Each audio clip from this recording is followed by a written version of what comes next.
I decided I'm going to put my Victron inverter switch controller here and my Victron touchscreen right here. So I got the things put up and I've drilled a couple holes and I'll finish drilling these holes now. This is the multiplex control, so off the inverter switch here, it tells you kind of what's happening. And I'll have the touchscreen here. I can do all this with Bluetooth on the app on the phone, but I like to have something hardwired in case that ever is necessary. So that's why I'm putting these on. But I got to drill a couple big holes right here, and that's what I'm about to do, because on the back is a Cat 5 cable and a space for this on the back.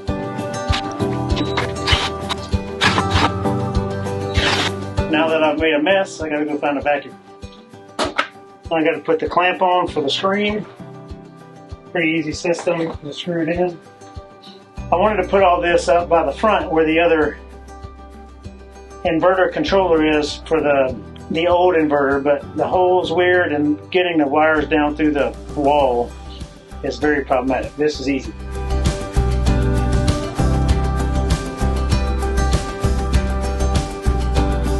Now I got the holes drilled and the clamp on.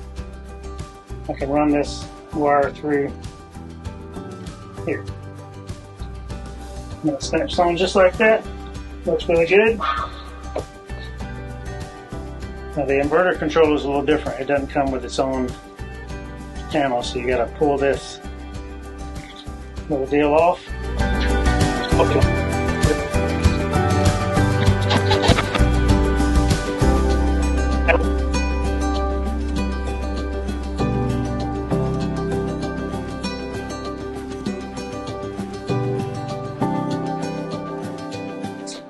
I nicked this with the thing and bent it just a hair, so I gotta take it off and bend it back.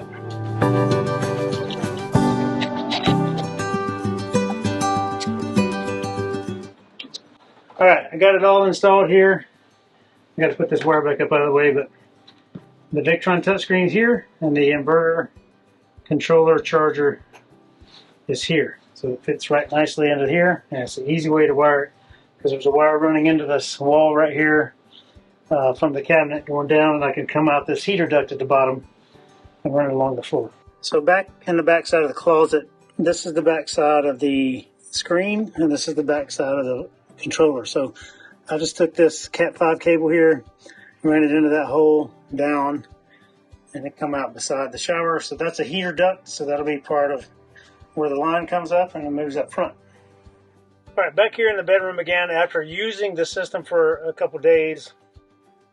I love the touchscreen. I think this thing is fantastic. So if you have any Victron components and you can hook up the Victron Cerbo GX and get this touchscreen in your life, I really think it's fantastic. It's very, very informative. You get an Airstream in the recent years and you have a solar package from the factory. It has a Victron MPPT controller. And that's what all the solar wiring comes down through the roof panel into the rig and goes into your MPPT controller, and from there it gets distributed out to the batteries or to the electrical system.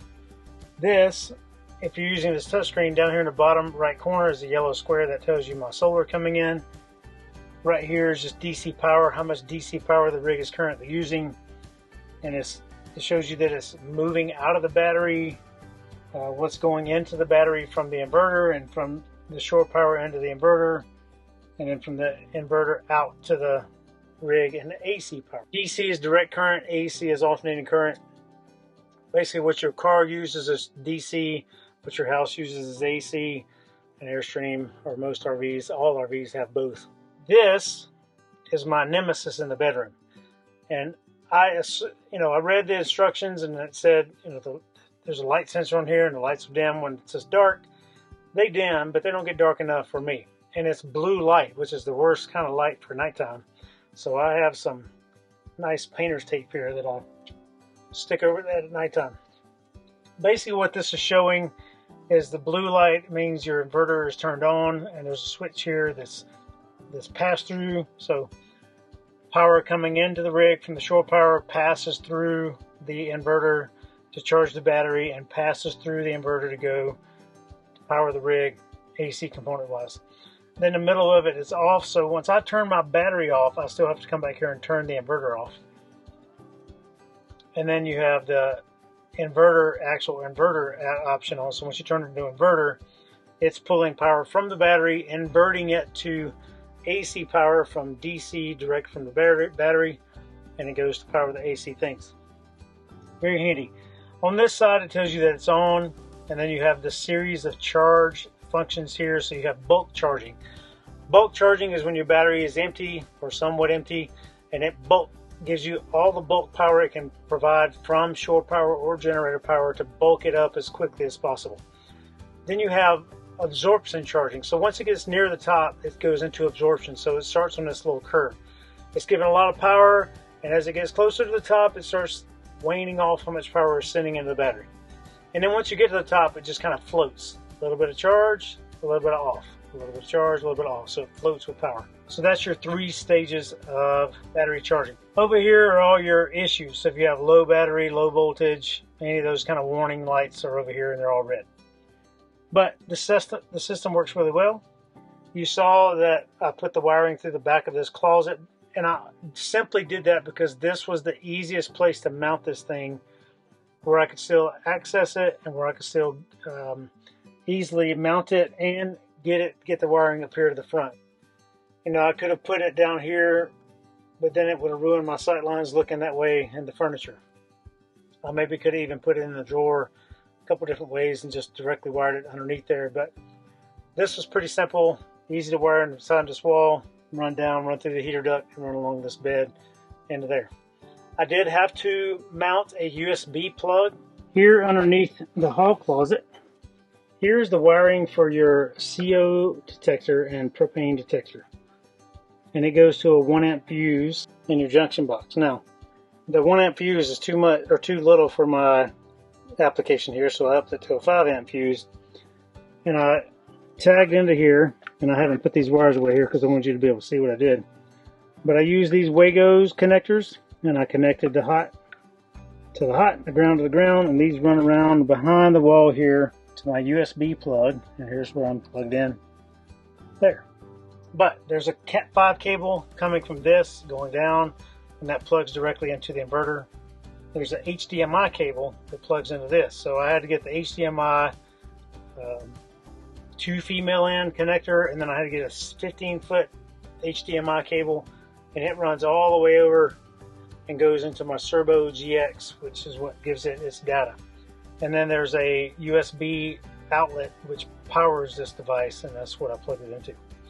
On the back side of my closet here, and I'll show you that momentarily as well, I had to create a cover. So all this electrical equipment, so your light switches here and your Dometic air conditioning control, it has a plastic cover over the back of it. But there's nothing, so I had to create something. I looked around, finding what I could use, peeked in the battery box, and in the Airstream battery box, there's a plastic tray where typically 2 batteries sit inside of, and that separates it from the metal. So I modified the plastic battery tray by cutting the edges off and cutting a few things, and it's mounted here so it protects all these things from whatever I might put inside this closet. Let's take a look. So here in the closet, this is the original piece that goes in front of your air condition control and light switches, but here's the battery box, what used to be the battery box. You can see the old drain holes, and it covers that up. And then the original wiring was simply the big black plastic coated one. Here's the HDMI power cable, and here's the USB power cable, and here's the HDMI cable. This is really for a Class B vehicle, which requires some kind of magnetic interference so it doesn't interfere with the rig. So that's what that's on there for, but you don't really need it. And then out here is my Cat 5 cable. These go in the closet. As always, if you have any questions about anything I did on these 2 pieces of gear, please ask, and I'll get to the rest of the rig as I get to it. Thanks for joining me for today's video. Have a great day, everyone, and happy adventures.